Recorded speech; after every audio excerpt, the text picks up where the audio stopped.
Este livro, Por que o Brasil é um País Atrasado, do Luiz Felipe de Orleans e Bragança, é uma leitura muito suave, muito didática, para que você consiga compreender por que o Brasil não evolui.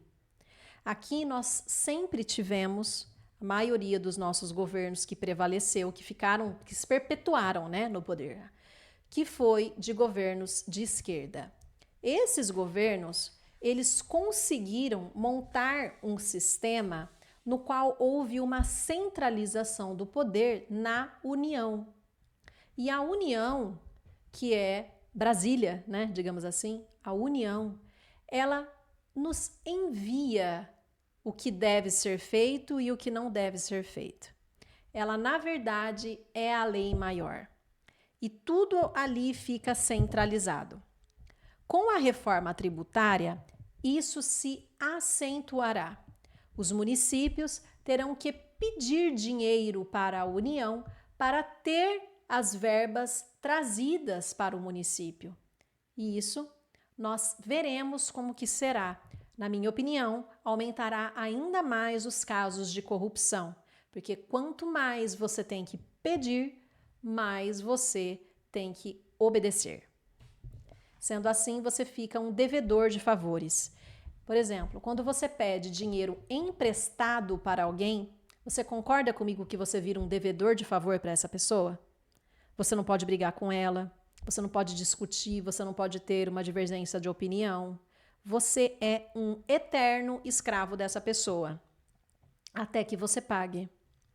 E isso, a mesma coisa irá acontecer com o Brasil. E isso a gente já vê, mas vai piorar na minha concepção. Aqui mostra diversos gráficos, né, de como que é um governo revolucionário, um governo progressista, um governo conservador e um governo liberal. Isso para você que não tem nenhum entendimento do que é cada um desses, esse livro, ele não é partidário, tá? Embora o Luiz Felipe de Orleans e Bragança seja um liberal conservador, ele não fala aqui em momento nenhum sobre o que é certo e o que é errado. Ele apenas demonstra através de dados, tá? Para quem não sabe, Luiz Felipe não é só um político, tá? Ele é formado em ciências políticas e tem diversas especializações na área.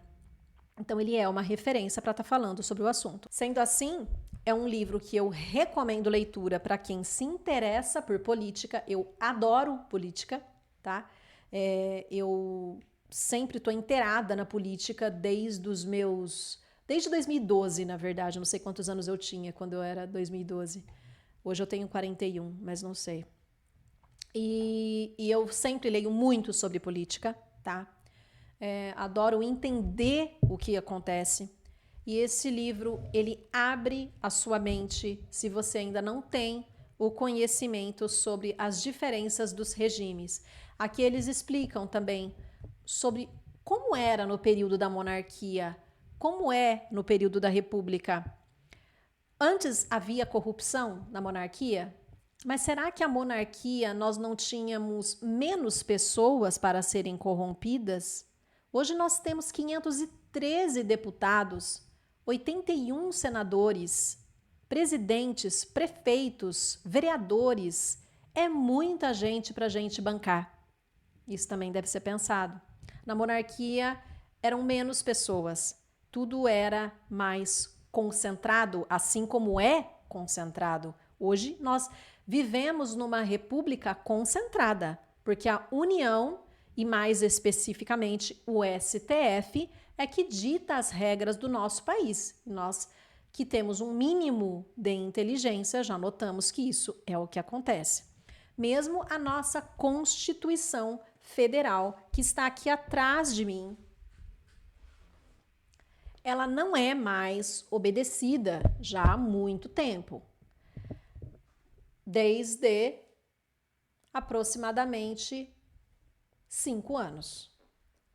Nós temos aí diversas divergências doutrinárias inclusive o nosso querido mestre Ives Gandra, que participou da construção desta Constituição, nos demonstra, né, mesmo com a saúde super debilitada que ele teve esses tempos, sempre acompanho ele pelas redes sociais, ele nos mostra essa indignação que ele tem pelo que estão fazendo com a nossa Constituição e com o nosso Brasil.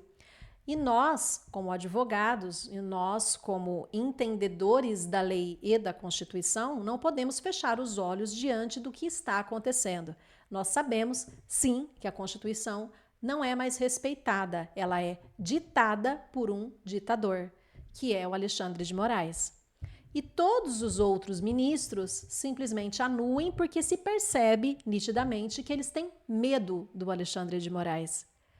E o Fux, que agora está aos poucos que se rebelando contra o sistema, percebe-se também que mesmo esse pouco que ele está dando de pitaco divergente do Alexandre de Moraes, ele faz com medo e dando pequenas pinceladas sobre o assunto. Ele mesmo não tem coragem de enfrentá-lo. Até agora, nenhum dos ministros teve essa coragem, mesmo porque nós sabemos o que acontece com aqueles que têm coragem no nosso país.